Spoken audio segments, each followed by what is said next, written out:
continuing the theme of this morning. Jamie, I'm not sure if you're ready to put up the slides or if that's going to be in a moment. I think in a moment. Okay, so I'll kick it off, but continuing the theme of this morning, we're going to move into the Coastal Caucus session. And this theme closely follows the conversation that's already been going on this morning. But let me tell you a little bit about the Coastal Caucus. NSGIC established the Coastal Caucus to provide an opportunity for coastal states to focus on their unique issues. And we all know that they have unique issues. You heard that from Kim Cloud. The Coastal Caucus has been going for 15 years. It seems like yesterday that we started this partnership. Many of the topics that are brought to the Coastal Caucus are also discussed at the Digital Coast Partnership Group, of which NSGIC has been a member since it began. During the meeting today, we're going to hear updates from discuss several items within 3 topical areas. First, for climate change and equity, we'll hear from both NSGIC and NOAA's Office for Coastal Management about current work and next steps. For our second topic, we'll then hear from Leslie Jones about Alaska's Digital Coast Fellowship proposal that has been accepted. And third, Mickey Schmidt will provide a summary of the relevant Infrastructure Investment and Jobs Act, IIJA, opportunities for discussion.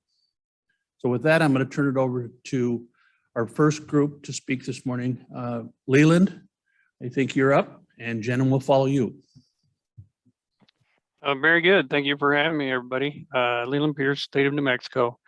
If you listen to today's opening, or if you're on the talks, I really don't have a whole lot to talk to you about. I was asked to talk about how we got from here to there.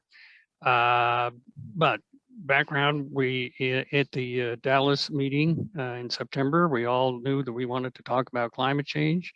We decided to hold a caucus to get the discussion started with the goal of moving that discussion to the mid-year, at which point leadership can say, you know, we've heard, now what are we going to do about this? And as you can see, this has been working swimmingly. For those who weren't able to attend the caucus on January 6th, we did have a presentation from Tony from NOAA, and I'm not going to go too much into that because I imagine Susan's going to talk about that a little bit, or at least cover a lot of the issues. But a big thing we learned out of that was a lot of climate change has to be thought of at the local level. And so that NOAA's thinking that way, and I think we are probably going to have to be thinking that way. We had presentations from 4 different states on what they're doing. Our keynote speaker, he talked about New York, so I don't think I need to cover what he did. You're going to hear from Leslie from Alaska, and I'm not going to steal her thunder, but she's going to talk about the amazing work they got going on there. Washington talked about dealing with issues of sensitive data. How do you handle that? And that's another complexity that we have to consider. And then Mark Yakuchi from Illinois, he emphasized we need to think about data sets that we might not ordinarily think of. And you have to be willing to expand your horizon of what you manage. So really good discussion, and it got it moving right over here. And our board just jumped right on in. They got the great presentation there. And now it's a matter of moving forward. And I think the best person to talk about that is President LaValliere. Jenna? Thanks, Leland. So good morning, everyone. I guess it's still sort of morning. We're there. I was asked to talk about next steps for NSGIC, right? What are we going to do next? I think I'm going to state the obvious and look at what we're doing, right? We're already convening, and that's what we do best. We talk about the issues and we talk about what the needs are from the states. So today was a big part of our next step. Half of our day is on climate. And while this is the Coastal Caucus and I'm from Arizona, it's still, the climate impacts still hit us too, right? So we wanted to expand the Coastal Caucus to be relevant to all of you, right? Because the issues are across the board. So as far as next steps, we're listening to all of you. So we'll keep the conversation going. We want to respond in a way that is meaningful for the state so that we serve you best. However that evolves, we're going to be there. So if that's a committee, if that's programs, you know, Cy is talking to folks in Washington. We have a discussion tomorrow on federal funding opportunities. We want to be able to support you all. That's why we're here. So if that is aligning our data, you know, what I see is that the threads are throughout our conversations, right? These are the same conversations that we've been having for a while on what we need and how we do this best. So next steps for NSGIC, we're going to keep listening. We're going to keep engaging and continue this to the annual and probably have some programming somewhere in between that serves you best. What are your needs? How do we do this well? So with that, Susan, I think it's all you.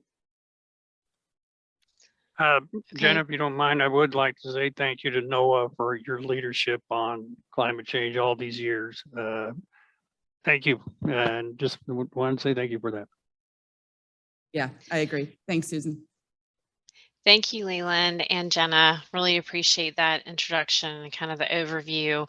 And I will be talking about, the first thing I'll be talking about today does cover more of a national view. So it's not just coastal. So it's definitely will be of interest to everyone. So just to give an idea of, I'm going to give 3 topics today and kind of talk about the update to the $1 billion disaster data, which I think everyone will be interested in that. It's not just around coastal. The second, I'm going to give a quick overview of the recent NOAA climate and equity priorities. And third, I'll provide a summary of some equity assessment work my office, the Office for Coastal Management, has been doing. So the $1 billion data set that from NSGIC 2015 study has been updated and combined with FEMA's risk assessment data into a web-based tool. And this is the update to the data behind the report that Jim mentioned in his talk previously today. This work was done by Adam Smith at NOAA's National Center for Environmental Information. So there were 20 $1 billion weather and climate disasters in 2021 alone. So shown here, much of the U.S. was impacted. And the NOAA $1 billion data disaster website provides 127 new interactive U.S. county risk hazard maps, and any combination of, any combination of county hazard. You can go back to the county hazard level risk for hurricanes, severe storms, inland urban flooding, drought, wildfire or winter storms, and others. But more importantly, the maps offer a granular level of information in relation to exposure, vulnerability, and resilience to weather and climate hazards at a county scale. So next slide, please. So this slide is an example of the county risk assessment for flooding, with the darker blue indicating counties that have a higher flood risk score, and Harris County, Texas, having the highest. Next slide, please. You can see that the Harris County's risk score compared to the state and the country here in this particular slide, as well as its social vulnerability. Next slide, please. And this slide shows all county social vulnerability. And some of you are familiar with the SOVI dataset, but for those of you might not be, the SOVI dataset is a location-specific assessment of social vulnerability that utilizes 29 socioeconomic variables deemed to contribute to a community's reduced ability to prepare for, respond to, and recover from hazards. Next slide, please. I don't have time to show more today or get into more detail, but please contact Adam Smith directly if you have questions regarding the $1 billion disaster set, and his email is provided here. Next, I want to provide a quick update on NOAA's priorities. Next slide, please. Thank you. So the new NOAA administrator, Dr. Rick Spinrad, has laid out 3 priorities for the agency, and 2 are being focused on climate and equity. He wants to improve, he wants NOAA to improve as the nation's leader in providing authoritative climate science and data. NOAA's goal is for our tools to be helpful to all communities, whether they're rich, poor, tribal, etc. Next slide, please.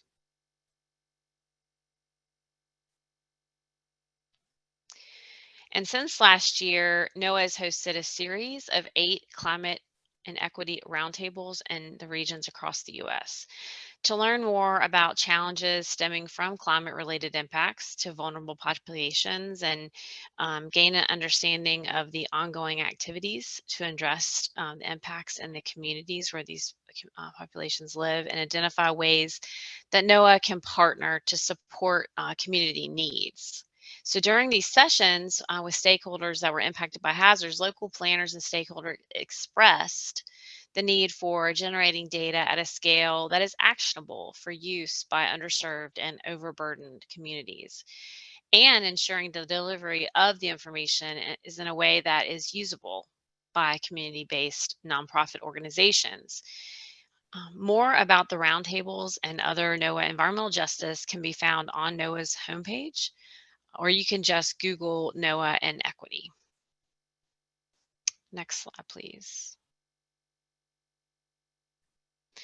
So lastly, I have a quick update from my office and what we've been up to regards to equity. NOAA is aligned with the administration's priorities for advancing environmental justice and equity, including developing a framework and actions toward integrating equity in the agency's internal and external operations and approaches. NOAA picked 3 programs to perform an equity assessment to identify barriers to accessing NOAA's products and services for underserved communities. Next slide, please.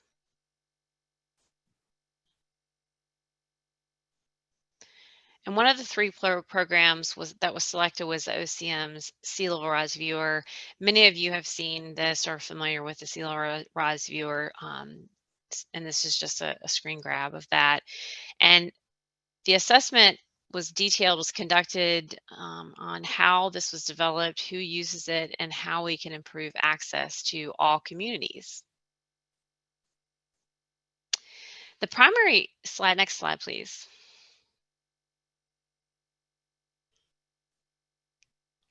So the primary findings were that we have insufficient data to clearly understand if underserved communities are using the tool. And we can measure the total number of users and generalize based on their URLs, but we are currently limited in characterizing use by vulnerable populations. Our resulting action plans will identify ways to address those barriers and increase our work with partners like NSGIC and the full breadth of the Digital Coast Partnership Group to ensure that underserved audiences are benefiting from Digital Coast resources. Next slide, please. So I know I went through those pretty quickly. If you'd like to learn more about any of this, please let me know. I'm happy to share more. And as I mentioned, Adam Smith would be your contact for the $1 billion disaster data. I'll pass this on to Leslie now for an update on their Digital Coast Fellowship proposal. Thank you.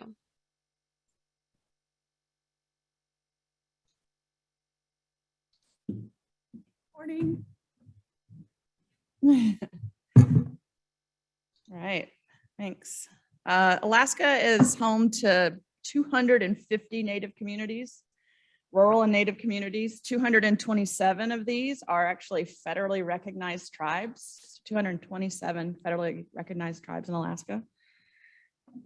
These communities are typically rural in nature. They're located off the road system, usually located on coastlines or riverine communities to support their subsistence lifestyles. Next slide, please.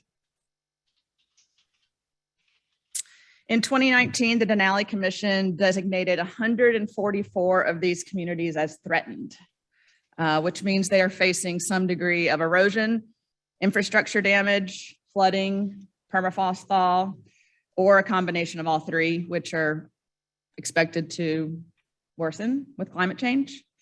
Next slide, please. Cost estimates from a 2020 congressional request analyzing impacts to infrastructure found that 4.3 billion will be required to proactively mitigate damage to existing infrastructure over the upcoming decades, and that there's an $80 million annual funding gap that exists. Next slide, please. In addition to the funding needed to address these immediate infrastructure threats, the highest priority is to collect baseline data, including LiDAR and imagery, so that we can actually complete risk assessments and develop informed hazard mitigation solutions. Many of these communities, most of these communities, I think I put in a recent proposal, 70 some have never had LiDAR collected in these communities. But we merely don't have any baseline data to actually quantify change, which also impacts our ability to get funding. So, just working with the local communities actually collect the baseline data. We're working really hard at that for water level rise, all of that can support floodplain mapping and hazard assessments and climate change projects at that local scale. Next slide, please. So here's what the roadmap to mapping the coastal and ocean communities in Alaska has looked like. In 2010, we actually created a coastal hazard program within the Division of Geologic and Geophysical Surveys. And since then, really the milestone milestone events that have really led to, I guess, increasing the awareness of the need and funding that's coming to Alaska is with the 2018 Coastal Mapping Gaps and Priority Report that we put out. In 2019, a coastal mapping prioritization survey, as well as the presidential memo on mapping the shoreline and nearshore of Alaska. I also want to mention that we've had 3 coastal summit events, and the last one was held in December of 2020. We had over 200, it was virtual, but we had over 200 participants in that, which was really great. Next slide, please. Probably the one we all want to spend a little time on. So currently 72% of US waters in Alaska are unmapped. However, right now we have a few key initiatives with NOAA to map the coastline and the ocean. We also have some state programs as well. But our current programs are focused on mapping the shoreline, as well as seamless topography from 0 to 200 nautical miles offshore. This is really important for Alaska, as we're the only Arctic state in the nation, and maritime navigation and actually legitimate shipping routes and national security. This is really key to why we want to do that. Next slide, please. So I'm happy to report, though, this past year in 2021, we saw a massive amount of data collected between NOAA, Army Corps of Engineers, State of Alaska, FEMA. Some of these projects were actually testing new technologies because bathy can be really difficult to collect in Alaska. We have, and along some of our coastlines, super steep terrain, which impacts aerial acquisitions. We also have glacial silt, huge glacial rivers that create turbidity. So LiDAR is hard to collect. So really, in terms of how we'll map Alaska, we will probably have some pilots to look at different technologies like sonar and aerial type technologies to help us map. Next slide, please.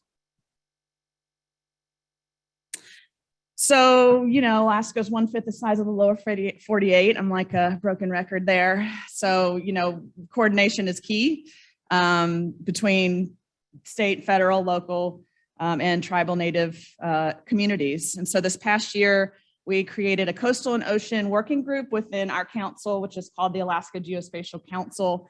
And the purpose of this group was really to align the coastal and ocean mapping missions with Alaska's people and programs.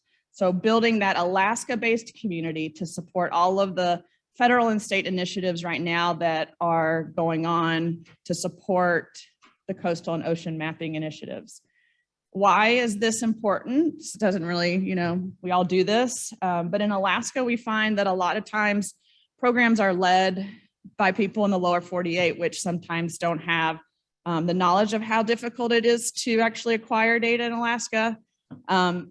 You also have to have the trust relationships with the local Native communities, which is extremely important. So that's why it's really important for us to have the regional and local based communities to support all these projects. Next slide, please. So we're really excited. We partnered with NSGIC on a Digital Coast Fellowship proposal, which was funded. And this person will be focused on improving that engagement. You know, building those Alaska-based relationships with our Native and rural communities, as well as enhancing the access to data. There's going to be so much data that's going to be acquired with these projects. And so we want to make sure it's properly managed and managed as a long-term asset for Alaska. So it's making it publicly available. It's also putting them in the hands of the people that need it to actually, you know, create hazard assessments and plan community planning, even as communities might and are already being completely relocated due to impacts from climate change. Thanks.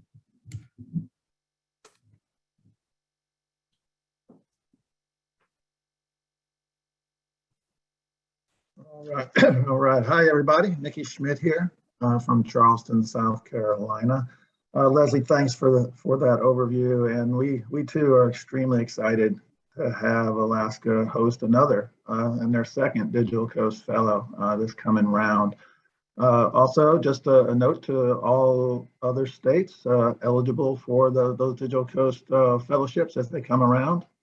Alaska has been the benefit of the past two rounds. So I'm really excited about that project, and thank you, Leslie, for that. And also thank you, Dan and Jenna and all of you guys at NSGIC for continuing to keep the tradition going of the Coastal Caucus and opening it up to a broader audience is great as well. I'm going to wrap us up here, talk a little bit about opportunities around the infrastructure bill.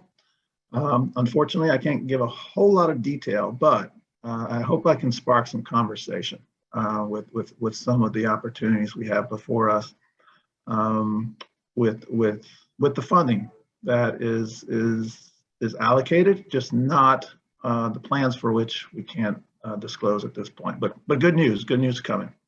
So next slide, please. I think by now everyone has seen the blurb on the infrastructure bill. For those that have picked it apart, I hope you see a lot of opportunity for you all. And that's what I want to do here is summarize some things from, at least from our office's perspective, I know from the Office for Coastal Management, but there's some broader ones as well that I think the membership here within NSGIC, hopefully you're learning a lot about. And what I share here, hopefully, like I said, can spark some conversation. So next slide, please. Thank you, Jamie. All right, this is the list. There's some pretty good numbers here, and these are just the ones that our office is probably going to be responsible for in helping manage. And so I just wanted to provide these out just so you can see the breadth and the volume of new resources for coastal issues. The top line, about $40 million to enhance our existing coastal management programs. These are grants that will go to the coastal states and our coastal programs, specifically focused on coastal habitat restoration and conservation planning. There is almost $100 million for the National Ocean and Coastal Security Fund, again, for restoration, resilience, and green infrastructure. This is also referred to as the Coastal Resilience Grants. So that's another grant program that will be enhanced with infrastructure funding. And then similar to the top line, $15 million for our National Estuarine Research Reserve System, again, focused on restoration. You guys seeing a trend here? And all of these grant programs have a geospatial component. And all of them are going to state entities, for the most part, that need geospatial coordination at the state level. So I wanted to share these with you. So just for awareness, I know most of you already know your state coastal programs and those who manage those. Here's another pot of money that's going to come to support climate change, resilience, habitat restoration issues that I hope you guys can find ways to tap into. The $11 million line they're actually sole source contracts and grants to regional ocean partnerships around the country. So some of you may be familiar with those. There's the Gulf of Mexico Alliance, for example, Western Governors, different groups around the country on a regional basis will be, their programs for regional ocean data partnerships will be enhanced. And they're really focused on data sharing and integration of data for decision making. And the last big line here, almost $500 million under the heading of coastal and inland flood and inundation mapping and forecasting. Now this line is a very small amount of this is targeted for our office. However, if goes as we hope, it is very relevant to this audience, okay, for what we will bring back to you guys to discuss. And that will be my next slide. So associated with these are the opportunities we have under each of the grants. There is a special award condition. So the states have to, if they're going to collect data, or even if they're not, they have to have a section on data management. And this is in the past, about, I guess, what, 8-9 years ago, we had an effort where we tried to hook up state reps, NSGIC reps with the state coastal programs to help develop the data management plans. With this influx of money, we're going to reinvigorate that. And we're going to dedicate staff to ensure that the data management plans are coordinated, and then reach out and hopefully connect with you guys to ensure that those connections are being made between the coastal programs and GIS leadership in the states. So that's an opportunity coming up. Those data management plans have to include not only what's being acquired, but how it's being made publicly available and accessible by all. So those are a part of every grant that will be submitted to NOAA to award these infrastructure funds. The second opportunity within all of these is a focus that we have, and of course that we've been talking about a good bit within the Coastal Caucus and within the Digital Coast Partnership, is around inundation and equity. You know, Susan mentioned the equity assessment we're doing. We're focused on a lot of inundation issues. You know, Kim, you brought up the issue of data needs within Delaware and tide stations. Leslie has the same issue. They don't even have enough tide stations in Alaska. So data are old or don't exist. And through the Digital Coast Partnership, there's a really good opportunity for you guys to get even more engaged, to talk about these issues around data, inundation, and equity. And we'll encourage anybody, if you're interested, to please join the fund in that arena. And the last thing I want to talk about is the impervious surface and high resolution land cover mapping. We've been speaking with you guys. Nate Harold from our office has held several meetings. We've updated you guys on the progress we're making on high resolution land cover mapping in the coastal zone. The infrastructure funds hopefully will provide a boost to that data set. And so what I'd like to offer here on the last slide or just is a question. And that is, if you had impervious surface data and high-res land cover data for your coastal zone and coastal state, how would you apply it? You know, we know there are applications around emergency management, water modeling, stormwater modeling, water quality issues, understanding the impacts of urban heat island, and more pavement, more heat. Would really like to have some conversation, if time allows, on your guys' ideas and thoughts. If you had this data layer, and if you had it within the next year or two, how would you want to, or how would you apply it? And if you had a complete high resolution 1 meter infrastructure map for your state. So that's kind of the discussion topic I wanted to pose. I don't know how much time we have, Jamie, but overall, just want to thank you guys again for the opportunity. Definitely want to extend the thank you from our office to the service Jamie has provided to the Digital Coast Partnership. I've seen all the thank you and kudos going around, so I just wanted to chime in on that as well and thank Jamie for her participation and support to all of us as well on the Digital Coast side. So I'll pause there, and hopefully we can have some dialogue around these questions. Thank you, everybody. Mickey, this is Dan Ross with NSGIC. Before we get into the questions, is there anything that you can share with this group on the timing for some of that potential infrastructure money being available and how they should be pursuing? Obviously, they should be working through their states, but I think I'm more interested in making sure that these folks understand any timing related to that. I hope in the very near future that all those announcements hopefully will be coming out. Yeah, well, yeah, Congress is trying to get this thing passed called the budget first, I think, and then they're going to OMB hopefully will be approving the spend plans that all the agencies have submitted in support of the Infrastructure Act.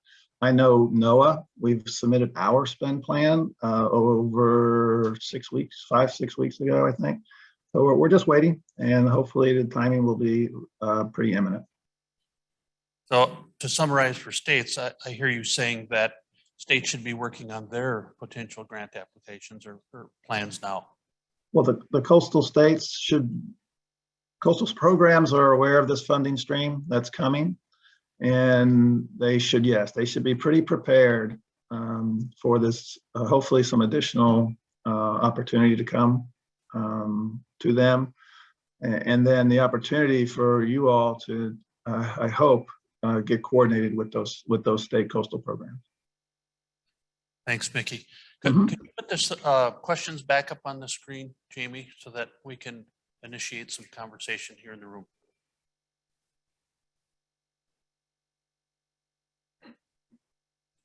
Thoughts from the participants here. How would you respond to these questions, or where else would you apply something like impervious surface applications? One that comes to mind for me is environmental justice. I don't see that listed up here, but that's a hot topic in my state right now.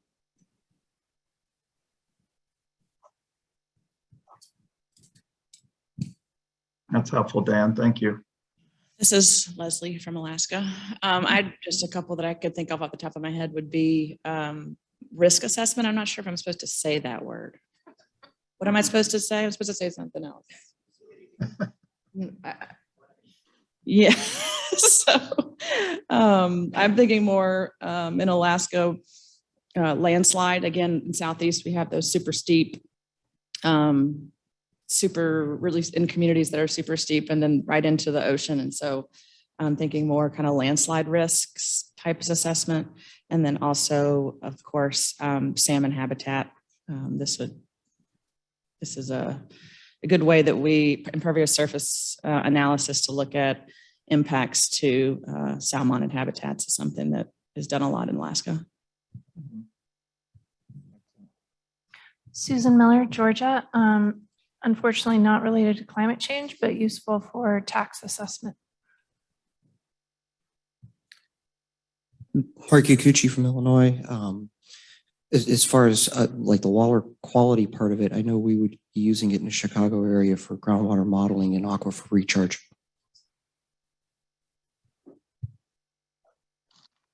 Coulter Sikora from the state of Wisconsin and the broadband planning team. This is a little off the wall, but I am interested in hearing if there's potential looking at impervious surfaces and going beyond that.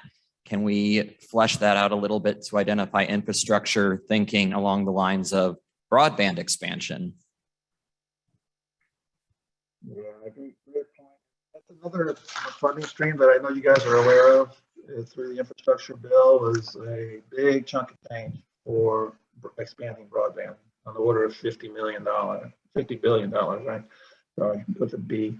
So that is a big number. And they're looking for the potential climate risks associated with expanding broadband and where to do that. So I think that's an opportunity, and I think NSGIC has offered comments on that program as well. But yes, it's not that much of a leap, so I appreciate that thought. Go to our online audience, and does anybody there have comments? Yeah, we have Kim Cloud from Delaware. Kim? Hi, yeah, we probably would use it for just about all of the uses that you have listed there, except maybe the urban heat island, because we really only have one big city, big is relative, but we would use it for the risk assessment and then the runoff for our planning. We do a 5-year plan every year to identify areas to be in a 5-year plan strategy for development. And then our emergency management groups use it for the risk assessment. We've had some severe flooding areas, so they would look at those areas. And side note, for our ARPA funding, we actually got approved for a one-time refresh of our aerial imagery, LULC, and impervious. So I might want to talk to you to see, I don't know if there's some coordination there or something, or maybe there's some redundancy there or something. Thank you, Kim. And if anybody else has that, please let's before we start moving out on, assuming we get these monies, before we start moving out, we want to make sure we do not duplicate. And we're already coordinating very well with the Chesapeake Bay Initiative and coordinating, making sure we don't duplicate through there. So, but Kim, thank you for that, because that is when this hits, or if this hits, you know, we held several conversations for folks that were interested in looking at high-res land cover for the past several years. Assuming this is going to hit, you guys are our first stop, and we want to ensure that we're not duplicating anywhere. And if we're not duplicating in some place, that means we can get data in more places. So very interested in ensuring that we don't do that, Kim. So thank you.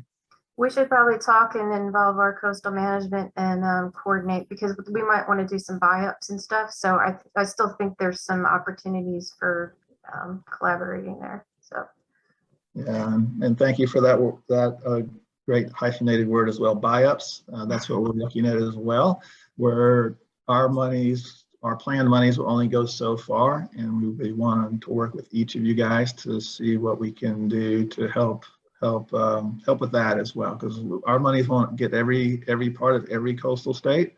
Delaware is not an issue, but Texas is, right? So we're gonna have to we want to work through a process where we'll be exploring those buy-up options. okay, let's talk. Yes, thank you. Vicki, we have a comment from Pete Reed from the U.S. Census Bureau. Pete, feel free to come off mute. Yes, would be very interested in getting access to the impervious surface layers, because it would definitely help us map housing units as well as roads. Thank you. Thank you, Pete. And our Department of Commerce and Census and NOAA imagery working group maybe can cover that as well. I don't know if you're a member of that, Pete, but we can loop you into that if you're not. Hey, Mickey, this is Leslie from Alaska again. Mm-hmm. So I want to follow up on the broadband thing, and just because, again, we don't want to duplicate efforts there. So in Alaska, we actually, the way, most states are planning for broadband is internet service provider with addressing, parcel data, and building footprints. But Alaska doesn't have either three of those. We don't have addressing, we don't have parcel data, we don't have building footprints. So likely we are going to have to do potentially mapping every building footprint, residential, commercial in the state. And so I know I owe Nate and Nick Kinsman an email on this, but where I see opportunity potentially for NOAA to coordinate would be as related to broadband in rural areas that don't have addressing and parcel data. And it's not completely unique to Alaska, right? There's parts of the lower 48 that also have those issues. So those would be the targeted AOIs. I would think that there'd be potential that states might have to do this to be able to receive broadband money. And then in my research and talking with federal agencies, you nailed them, Census, FEMA, that are doing the same thing. So that map building footprints. And, you know, when you do that, you can tack on other feature classes like impervious surfaces and roads, et cetera. Yeah, thank you. Thank you for getting back to Nate and Nick. Yeah, I'm trying to get that, make sure, just like with Kim, before we move out, we want to ensure that we're as coordinated as possible. So thank you. Mickey, there's another question from virtual group here. Phil Worrell, could you come off mute, please? Sure. Hey, Mickey. The funding, will it cover just the coastal zones and areas, or do you see it going inland any, or is that where the buy-up opportunity might exist? Yeah, if you're familiar with our, well, the funding we have proposed, and again, we don't have it yet, is to cover inland to our coastal change analysis program boundary. So in some states like Florida, that's the whole state, or Texas, it's most of the coastal counties and a little bit of the coastal watersheds. For the Great Lakes areas, you know, almost all of Michigan, but very little of Minnesota. So it all depends on the coastal drainage pattern. That's where the CCAP boundary goes. I can share that boundary with you so you can see how far our proposal goes. And then you're correct. Beyond that, we're hoping to negotiate buy-up options for every coastal state. Now, there's also been, what we're hoping as well, depending on funding, of course, is that there would be monies available at some point for states other than coastal. And we're trying to cost that out as well. And if funding were to arrive, that we could go even further. Thank you. Mm-hmm. Hi, my name is Kevin. I'm with the vendor community from a company called Lightbox. Going back to the broadband topic, our company just recently signed a contract with the state of Montana to build their broadband serviceable location fabric, their VSL, and we're also did it for the state of Georgia as well. We do have the building footprints for all 50 states, as well as the parcel and provider, the assessor data. So we do have solutions that do address down to the parcel level and the building level, this concept that this broadband serviceable location fabric states look to build out their broadband service opportunities.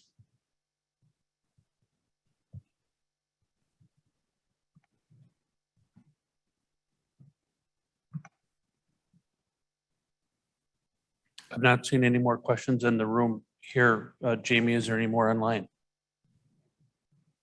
I do not see any more online, Dan.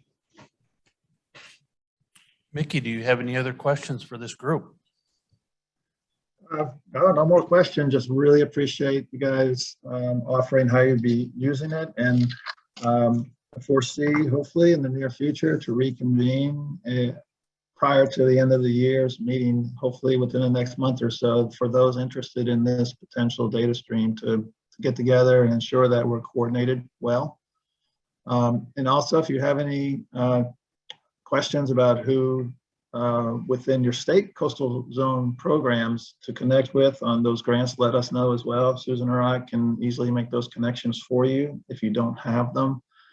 But again, just we thank NSGIC and we thank the Coastal Caucus, and I'm looking forward to being in the room with you in the fall. Thank you guys so much. Thanks, Mickey. And with your permission, I would like to include your slide on the federal funding in the slide deck that we have on that topic, where we're pulling lots of those ideas together. In fact, I've already done it, so hopefully that's okay for you. I guess it's okay, Frank. Yeah. All right, great. Thank you. Yes, thanks, Coastal Caucus, everyone.